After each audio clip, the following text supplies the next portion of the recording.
I was very disappointed that Boris didn't come, though. All of the lessons of the last general election, 2017, when Theresa May didn't show up to the debate, is that it's very damaging. People expect to see at the debates all of the contenders, and all of the contenders willing to undergo scrutiny and a debate. I thought Jeremy Hunt put it perfectly when he said that if you can't face your own Conservative colleagues in a debate, what hope for facing Brussels and the capitals of Europe? So I think it was a mistake of Boris not to come. He's repeated the same mistake Theresa May made 2 years ago. Just remind my listeners, what is Mr Hunt's stance on what happens by October the 31st? Well, Jeremy thinks that the agreement can be improved. We can go back to Brussels. We can get key agreement. But I think the important difference between, say, someone like Jeremy Hunt going to Brussels and Boris going to Brussels is I think the European Commission, the last people they're going to make a concession to is Boris. I think it's much more likely they will make a concession to somebody who is constructive and has the right approach and is a proven negotiator like Jeremy Hunt. But do you think he can actually beat Boris Johnson, Mr Hands? Yes, I think he can. The numbers tell us a very different story, do they not? Well, Boris, I think it's likely that Boris will get into the last round, and I think it will be a contest between Boris Johnson and Jeremy Hunt. And I think there's 16 regional hustings. I don't think Boris will be able to escape those. And I think we'll see both candidates really being given a rigorous questioning, which is exactly what we need in this contest.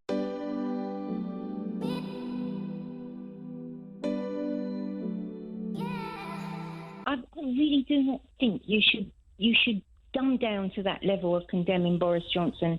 I think he's doing the right thing. Okay. Because it's not these people, it's not the journalists or the audience last night, which I think was totally degrading, seeing those MPs selling themselves like a blooming auction. I thought it was just dreadful. I hate it.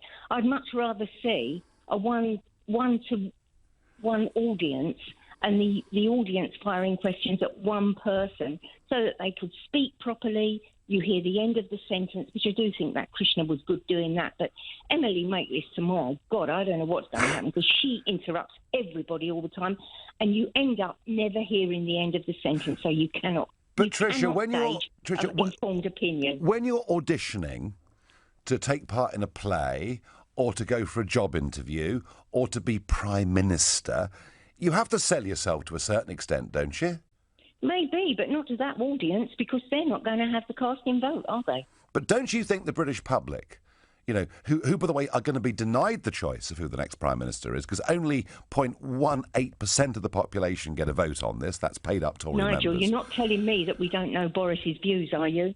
Because I think we do. Well, they've changed so much over the years, I'm not sure we do, Trisha.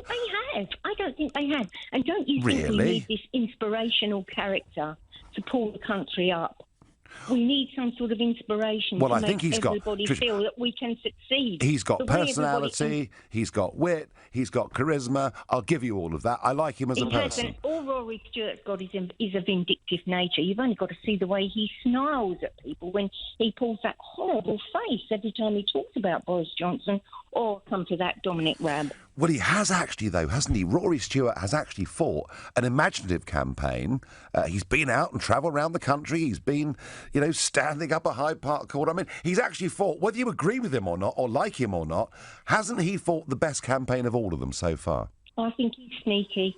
Right, I really think he's sneaky.